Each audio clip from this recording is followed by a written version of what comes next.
Language and movement groups. That is the topic of our conversation today. I had the opportunity to hear Jennifer Kent, a fellow ABA Speech Connection member, hooray, and her colleague Gabriella Cameron speak at the ASHA conference in Seattle this past year. And it was an amazing talk. I knew that I had to have them on the show. They talked all about theme-based collaborative groups. They work at a really cool setting called Ivymount, which is, I believe, in Maryland. And I had connected with Jennifer before we went to ASHA, and we both found out that we were going to be at ASHA, that she was presenting there, and that she's also a speech therapist and BCBA. Ivymount is a specialized program for students, and they are putting together amazing groups where they're collaborating together. They're collaborating with the physical therapist, occupational therapist.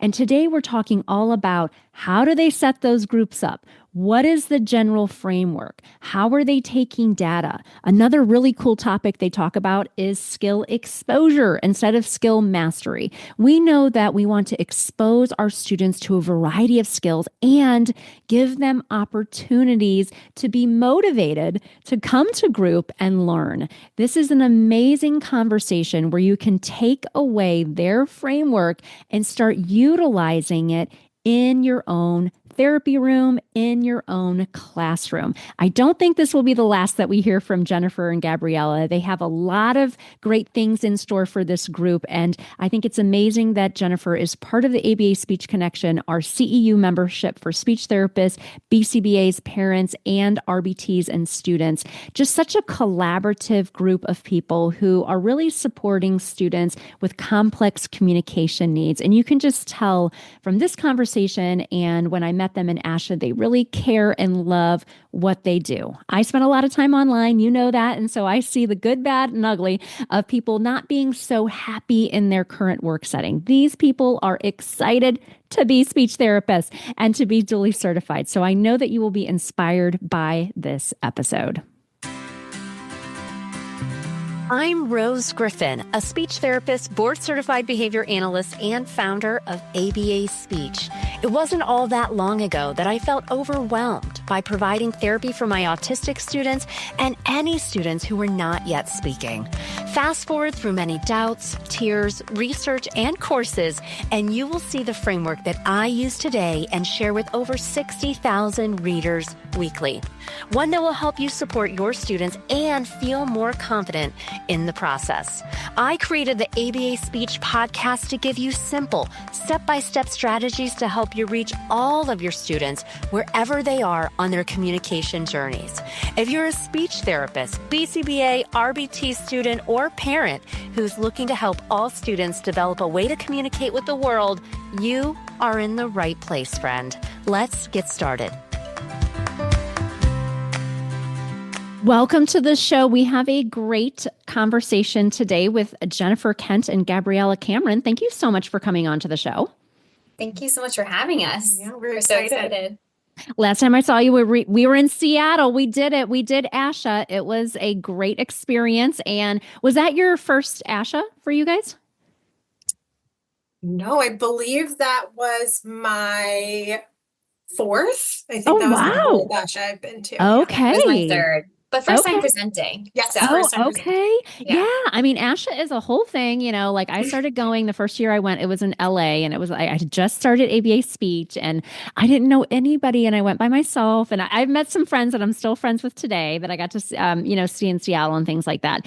But it can be extremely overwhelming to go to Very. ASHA. But it is such a cool experience. It's an experience, right? It's an experience.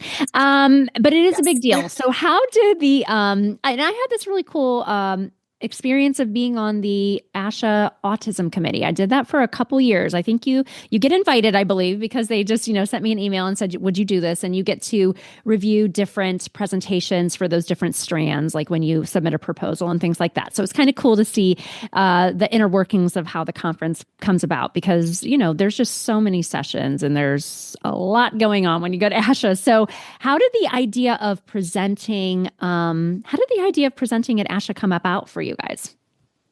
Yeah, so we have been running our groups. We presented on our theme-based collaborative language groups that we've been running at Ivymount, which is the school that we work for. And we've been running these groups for a little bit over a year. And we've overcome a lot of barriers and done a lot of problem solving and trial and error to see kind of what format works, what materials work. We've also seen just how much the groups improved when we started to collaborate a bit more with our occupational therapist and our physical therapist. So now that we're at a place where we've been able to run the groups consistently, our materials follow like a really nice, predictable pattern. We've have a better idea of how to scaffold our supports and the structure. We felt like we were ready to share the groups more broadly.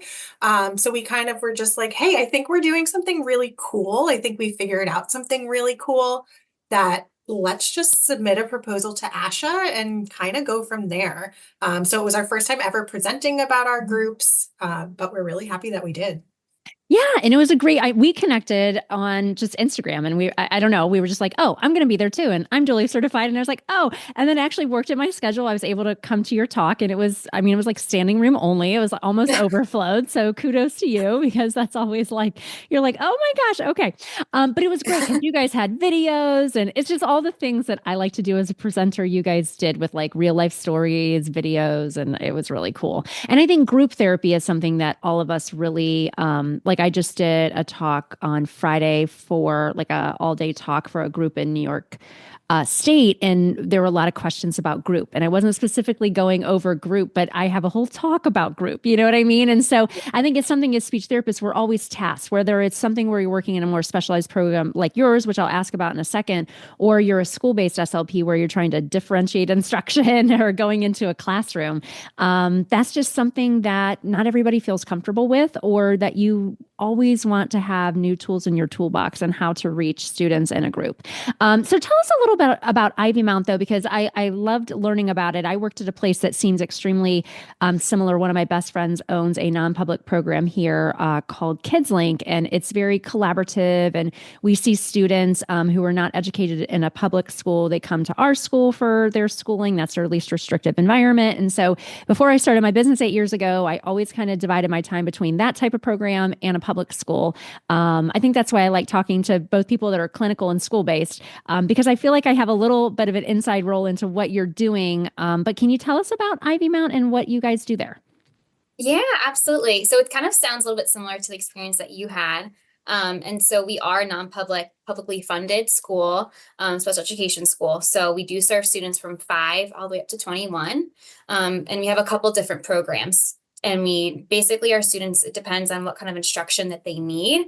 And then again, it's kind of like that least restrictive environment, even across programs that we have. So I can kind of go a little bit about the 2 different programs that we have that kind of explains a little Yeah. bit. Sure. Yeah. Yeah. Tell us a little bit about it. It's interesting because I feel like not everybody knows. I feel like based on where you're at, like people internationally or here in the United States, I feel like not every area has non-public programs. Like when I moved to Austin and I lived there for 3 years, I just kept thinking to myself in this 35 school district that I was like a autism facilitator for, I was like, where are the non-ABA programs? Because I know for certain there are some students that just can't be educated appropriately in a public school. Like it's not right for the staff. It's not right for the student. We're all kind of not in the best place when that learner is not in their least restrictive environment. So yeah, tell us a little bit about like the division of the programs. Yeah, absolutely. So it's really, we do feel like it's like a very special place to be at because again, we really do feel like we can serve the students as best as we can, depending on the program that they're in. So we have the Aspire program and the Endeavors program. And so our Aspire program is primarily students that can still work in a group. They get all group instruction. It's still small class sizes. And the way that related services are delivered are still like the typical direct service model or consult, depending on what that student needs in their IEP. What we see that's a little bit different that we have here is the Endeavors program, and that's the program that we run our groups in. And so this is where our students all have one-to-one instruction. So they have a one-to-one with them that run their academic work, their IEP goals all throughout the day. And so their instruction is a lot more individualized, and their IEP is a little bit different for how we provide services, which we think is really special. It's called the collaborative coaching model. And so the related services are kind of integrated within their programming.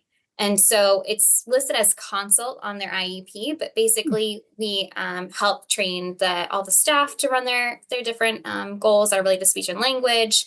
We have a lot of collaboration with families, and we also make sure that, we do the progress monitoring. So how our students are doing, if we're noticing that, they really need more help with requesting, or they could use help with this type of following directions goal, we help problem solve, and we observe, of course, the students and work directly with them too. But it kind of gives us more flexibility, because these students really do need a lot more of that individualized instruction, where they have more complex communication needs. So they need that one-to-one support in order to learn. So that's kind of gives us the flexibility to have these groups running. Oh, that's really nice. Yeah, it sounds a lot like where I used to work. I love that, because I always felt like, sometimes in a school-based setting, which I am a treating clinician 2 days a week in a school, but sometimes it's harder to get people on board with like running your communication programs on days that you're not present. And I know when I worked at my, non-public programs, I worked at the Learner School, which is the Cleveland Clinic, and then my friend's Kids Link. It was just, people were just 100% on board with like running the communication programs. I can tell, because some of the people that work at Ivymount, I think, were in your audience too. And I was like meeting some various people that are there. And I was like, this is a special place. This is like cool, because, and you get so excited, right? Like you get to see these kids who are coming in and they're probably really struggling on behavioral levels and communication levels. And then to see them kind of grow is really exciting. I can tell that when you guys were presenting, it was fun to listen to you. So you guys do these groups. So tell us, like, is everybody that's in the Endeavour program a candidate for group, or how? I know that you guys said like sometimes you'll do the group if it's not like the right time or the right fit, but that does make sense. And I appreciate you kind of talking about how it's written on the IEP. As a school-based clinician, you're wondering like, how does that all really tease out into the actual services? But how do you decide who's a candidate for group, for your groups you're doing? Yeah, so it's really often it's based on kind of what their tolerance is for group instruction. We've figured out a way to really have our materials be adapted for a variety of learners, as well as like, because they're run by an SLP with the help of an OT or a PT, we are really able to scaffold the supports in the moment, rather than kind of needing someone who might not know how to do that. So really anyone is a candidate, especially because for our groups, we've focused more on what we call like skill exposure versus like skill mastery. So our groups are really focused on those exposure skills. So we're exposing them to different vocabulary. We're exposing them to sitting next to their peers and maybe sharing materials. But, some of our students might just be working on coming to the table and then leaving. Right. Others might be working on staying in the group with like partial participation. So maybe they're sitting in the group and their one-to-one is really supporting their participation. And then we might have some other learners who are, working on increasing their independence within a group. So because our materials are really adapted to the students, but then also we have a ton of different responding opportunities and ways to respond, which I'm sure we'll touch on a little bit later. So that just allows for kids to come in and out and leave when they need to, because even when they come for 5 minutes, they still have opportunities to respond in the 5 minutes that they're there. So we really think that anyone's a candidate for it if they're able to tolerate being in a group around peers. That's really the only skill that might be needed. Yeah, I love that. When I worked at the Learner School, I remember I had a colleague, and we would plan, very similar to what you're doing. We would plan group. This is a very long time ago. And I remember it was like 5 kids, and we would start out the group, which was like a traditional kind of 30-minute, like, let's do a book. And like, we would do board maker recipes. It was like way before COVID. And like, we used food, and it was this whole thing. But then you know what I'm saying? And then as the duration of the group goes on, it's like, okay, 5 minutes everybody still here? 7 minutes, somebody had to Yep. leave. They're on a toileting schedule. 10 minutes, somebody just had to leave for a behavioral moment. 15 minutes, somebody asked to leave, and then it's just like me and my friend, like, hey, like it's Yeah. just, but I like the open-endedness because I too have worked with kids who, for them to just be around peers and to be like, I'm going to come to this group and, potentially have an opportunity. I love the idea of skill exposure because I think if you haven't worked in a non-public program, you don't really understand exactly the flexibility that we're kind of discussing that's needed. But it's nice that you work in a place that kind of has that idea of like, yeah, this is important. Like, and for that one kid that maybe isn't able to even be at the circle table with friends or his peers, like eventually over time, maybe he can come for 5 minutes and respond on his own. But what's cool is like you guys have this whole team that gets how exciting that is, right? Yeah, that's cool. I love that. So how do you structure your groups? Like when I was doing groups, that's the one thing I kind of miss about my job now. I was like, I'm going to really miss this smart board. And like, because I used to go into classrooms, for 20 years and do groups until I started doing specializing in my business more. But I was always start like the greeting and then like some kind of literacy activity, an extension activity, kind of similar to what you guys are doing. But what is your structure or framework when you're putting your groups together? Yeah, I mean, it's pretty similar to what you just described, but we do have three different types of groups that we try to run. And it depends on, we incorporate language and movement into all of our groups. But we really do try to have one group that might focus more on language, one group that focus more on those fine motor skills for like OT or occupational therapist will collaborate more on. And then also a group that focuses more on gross motor movements. And that's where our physical therapist will kind of collaborate more with on. And I can share a little bit more detail of each schedule if you want, or Yeah. I would love to okay. like, so let's say, so is it language, movement, and then one that's language and movement? Is that how you do it? Or It's do you pretty want much, to oh tease yeah. one of those out, like one of those frameworks for us so we can get an idea? Yeah, sure. I'll do a language one. That's pretty much, I would say, where everything else kind of derives off of. Yeah. So basically, we pick our theme and we decide it's usually based on a monthly unit and different, events that are happening. We either do holidays or, like, for example, right now we have Black History Month. So we're focusing on that as our theme. We have the kids come to the group, and so we'll announce it. They'll practice kind of doing their greetings, and then we'll usually play like a little song that's related to the theme to get them excited about the group. And then that's when we'll start kind of doing a story where we have a language board, which is our vocabulary that we pair and specifically target throughout the group. And so we have that language board to help our students maybe answer questions or follow directions throughout the group. And then after our story is when we'll have a supplemental activity like you were explaining. So we can try and again use that vocabulary to like a matching activity or a sorting activity or something to kind of, again, try and really have that repetition in there for our students. And so then after that, we'll end group and we will, practice on farewells. And as we're doing our stories, when we have those motor movements, so that way they can get their bodies moving as we're doing group. That's great. I love that. Yeah, music is so important. I love to incorporate that, into our sessions. So what type of, well, I think it's important to talk about this too, because, sometimes I'll do presentations. I'm an ASHA, or my company's an ASHA approved CE provider. So I've been doing trainings for a long time. And I always, just because of feedback I've gotten because I worked in a non-public program for so long, I did see those learners that were in that setting. Oftentimes I would see them, let's say a kid had 60 minutes, wasn't always like this, but I'd see him 30 minutes individually and then 30 minutes in a group. And then some of the feedback I would get from people was like, oh, I can't see any of my kids. Like just recently, I did a talk for a large organization and the director was on there, but the speech therapists were like, well, all my kids' IEPs said group, which is hard, right? That's how it's going there. And so, it's hard to, if you can't provide the kids, maybe that's fine for them.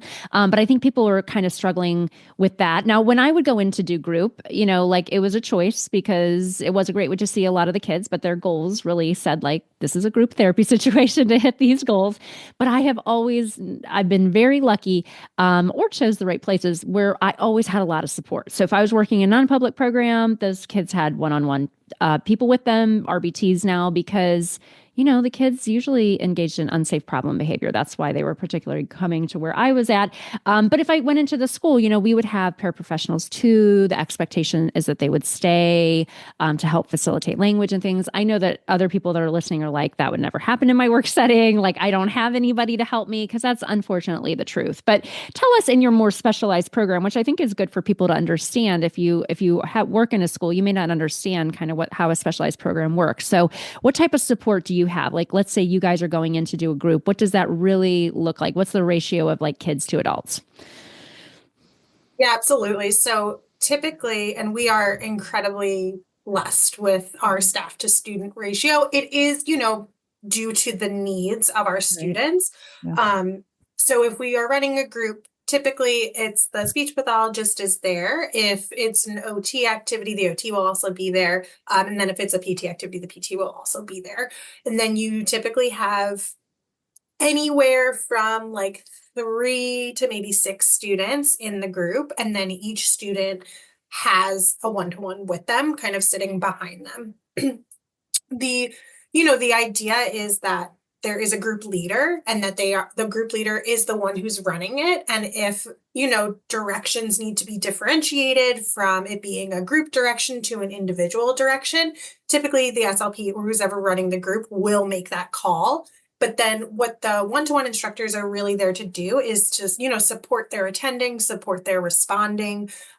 We're modeling how to model language using our language boards. And that, I think, is one of the biggest things that we've done with this group, is that we create a language board for absolutely everything, because the vocabulary, it's exposure vocabulary. So we want to make sure, they might not have it programmed on a device, or they might be across multiple folders. So the expectation is also that, the one-to-one instructor is observing the SLP modeling language, and then they're modeling language as well. And then they also help with running that student's individual behavior plan. So most of our groups, each student has an individual behavior plan that is being run in the group. It's not necessarily, for some of our older kids, we might do something like a group contingency, like everyone gets a break at the same time. But for most of our younger students, the breaks are really determined on their individual behavior plan. So that's, that is the expectation. The supports, we have put a good amount of supports in place to help with the various learning needs of our students. And our instructors are really there to help our students participate. Well, that's good. Do you guys, because I remember when I was working in that type of setting, we did a lot of training with team members about, I don't know if we called it teacher prompter, but it was like, okay, I'm the speech therapist. I'm giving the verbal direction. If the staff member needs to help somebody maybe follow a direction or transition to the next activity, that they would do that without verbal prompting. Do you guys get into that type of like, do the one-on-one staff members have times where you're able to talk with them? It sounds like it is because of the consultative model, but are you able to provide training to them? Because sometimes we can overprompt kids, right? I mean, I think that's a big thing about applied behavior analysis that people say, is that, we're not generalizing skills. The kids are prompt dependent. They have zombie hands, right? Like we need to sign something, but I put it here and then somebody helps me. But I think that goes a lot with staff training. Do you guys kind of have that professional development built into your year at Ivymount?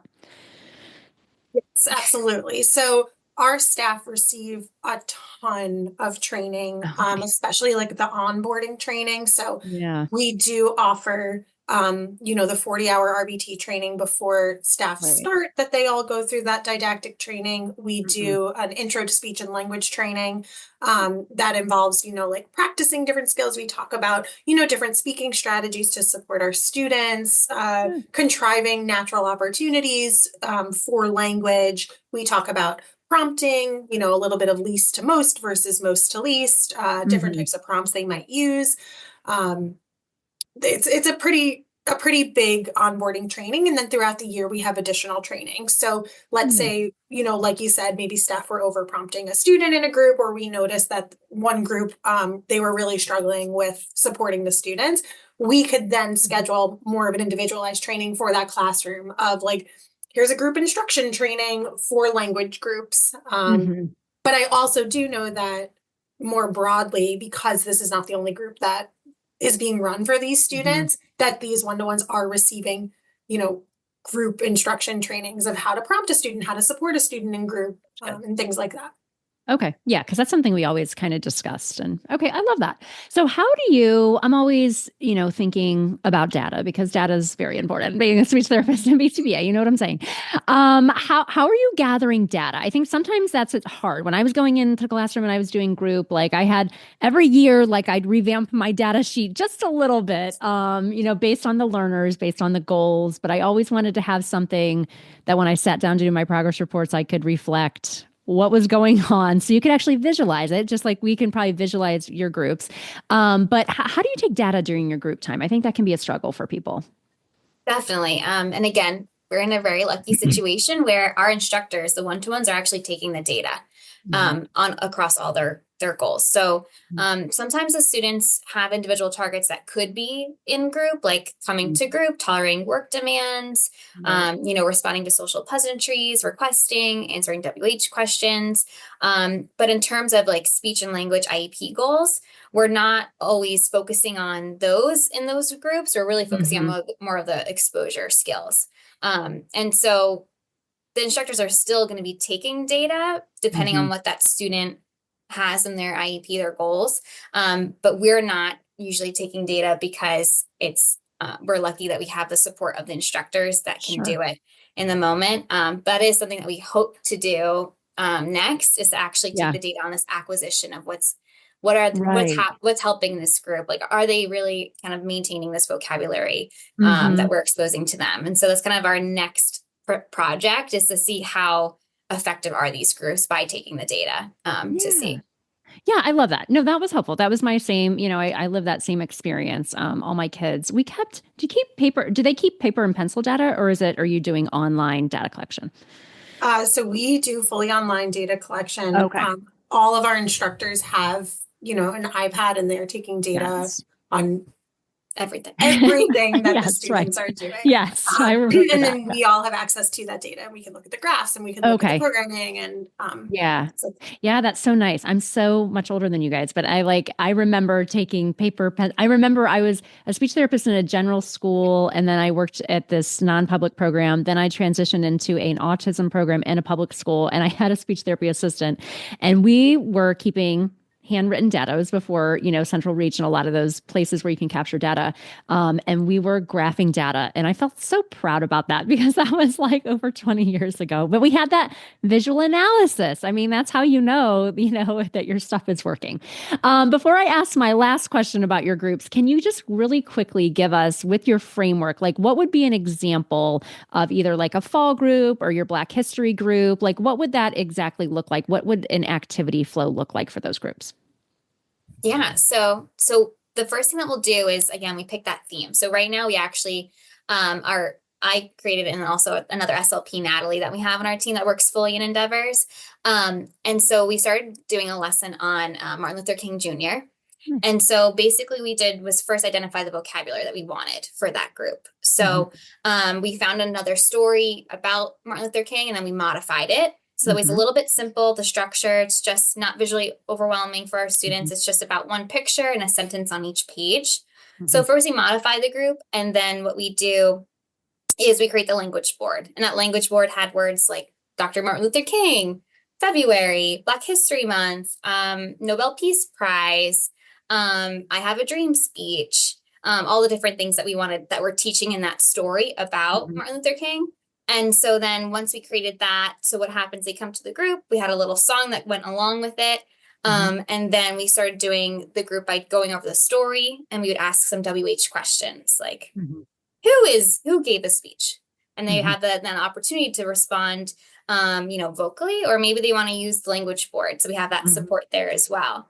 And then after we run that story, we have a supplemental activity like this, the fine motor skills. So incorporate the OT perspective. So then we Hmm. have them do like a cut and paste, kind of like it's like a research project in a way, a biographical research that we Hmm. have, where they can cut and paste out that information and identify the different parts that were important in the story of like who are we talking about? Where is Martin Luther King from? What did he do? What is he known for? So they're able to kind of do a cut and paste activity that the OT kind of recommended of, what are the supplies that we might want to have, different scissors, or, do we want to have glue stick, or do we want to do the squeeze glue? Like all those little different components that we, have collaborated with our OT to help us kind of guide it through. And then if we decide to do then the PT activity, which we haven't done yet, but our plan is probably to cut all those pictures out, that vocabulary, put them around the room, and the PT will kind of create an obstacle course or like a scavenger hunt for that student to kind of walk through and pick up pieces to help them identify kind of that vocabulary in a different way. That's nice. I love it. Sounds super fun. So I'm feeling inspired. I mean, gosh, I need to do group tomorrow when I go to work. What future plans do you have? What future plans do you have for these groups? So many. I feel like we just always sit and we talk about all these ideas that we have, and then we're like, okay, which do we want to start with? So I definitely think figuring out a way to measure skill acquisition and really nailing down what skills do we want to measure? Is it opportunity? Is it number of responses? Is it duration of sitting at group? Is it even just how has this affected staff's ability to language model? So there's different ways that we could kind of measure, how the groups are going. We also are it's been pretty teacher-led, teacher-directed, and we have seen, bits and pieces of students being really motivated to attend group and to do the activity or to use the language board. So we really want to figure out a way to kind of increase that student motivation, and how can we use some more naturalistic teaching, and what activities can we do that are maybe slightly more functional, that they could be practicing other skills. And we have two other things that we also want to do. We'd like to embed some high tech AAC into it. Like we were talking about right before, how a lot of people are doing some nice research about visual scene displays, and we'd love to incorporate that. And we want to share our resources more broadly. We just haven't figured out the best way to do that. But, we're creating so many resources. We're adapting a lot of resources and materials. And we have this really nice structure that even if you don't have, the staff to student ratio that we have, or the flexibility, the structure that we've created, we do think that other people can take that with them.